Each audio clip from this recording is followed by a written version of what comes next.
China manufactures a vast majority of luxury goods, sometimes legally, sometimes questionably, but always quietly. That's how it was until last week. They take almost finished bags from China factories back to their own factories. Do you recognize this style, this bag? Of course you do. For the past more than 30 years, we have been the OEM factory for most of the luxury brands around the world. Hermes has just launched a high-stakes lawsuit against several Chinese factories after they leaked documents alleging the brand's craftsmanship claims are inflated. The shockwave is already rocking the luxury market, with Hermes resale prices plunging overnight. Insiders warn the leaks could shatter the house's aura of exclusivity by revealing cheaper production methods than buyers imagine. Setting his camera over a sterile cutting mat, he purchased a brand new Birkin, recorded the $25,000 invoice for transparency. Once upon a time, luxury was made in Europe. France had Chanel, Italy had Gucci, the UK had Burberry. The West made these brands, the East made the knockoffs. Once guarantors of desire, alignment with the orange box grew fraught. Red carpet stylists whispered about swapping genuine bags for indistinguishable super-grade replicas to dodge loan insurance fees. Paparazzi photos sparked Reddit threads dissecting screw depths and embossing fonts, crowning some star accessories, likely studio copy. A-listers who had built digital personas around handbag reveals faced awkward audience pushback, prompting a subtle pivot towards smaller independent labels or vintage collectibles whose provenance felt provably artisanal. Within Hermes, successive war room meetings mapped survival pathways. Option 1, hyper-exclusivity, cutting annual bag releases by half, raising threshold spend requirements, and instituting biometric customization so each customer's initials are micro-engraved deep inside the chassis, making gray market resale unattractive. Option 2, radical transparency, leveraging blockchain to log every production step, letting clients trace a hide from farm to tannery to stitch station. Option 3, litigation and opacity, betting that courtroom victories plus marketing clout could mute the uproar before it reached the core client base. Each proposal bore risk. Scarcity could push aspirants towards rival houses. Transparency might reveal cost structures too stark for comfort, and litigation risked releasing documents that could confirm critics' worst accusations. Parallel to boardroom debates, national governments tightened trade scrutiny. Post-tariff rules mandated detailed country-of-origin declarations for composite goods crossing customs, complicating the once simple, substantial transformation loophole brands relied upon. European parliamentarians proposed consumer right legislation requiring fashion labels above a revenue threshold to disclose weighted average production origins on care tags. Lobbyists pushed back, arguing such regulation harmed competitive secrets, yet public sentiment, galvanized by viral exposés, leaned decidedly toward disclosure. Backlashes birthed counter-movements championing craft irrespective of longitude. Enthusiasts flocked to Spanish saddlery studios, Japanese micro-brands using veg-tan Tochigi hides, and Argentinian workshops weaving hand-loomed strapping.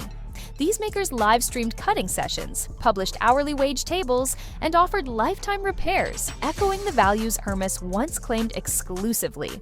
As orders climbed, waiting lists formed not through opaque qualification games, but through transparent capacity limits.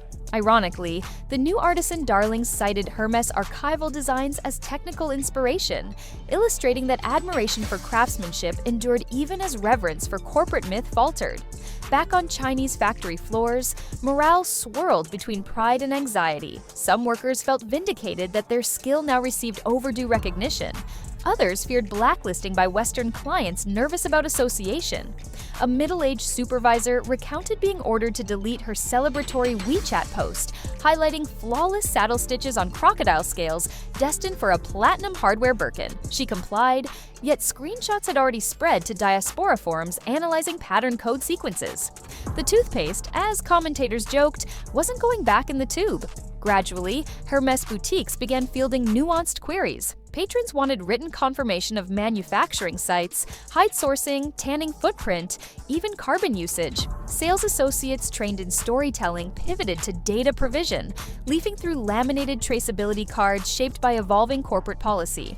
Some longtime regulars applauded the shift toward openness.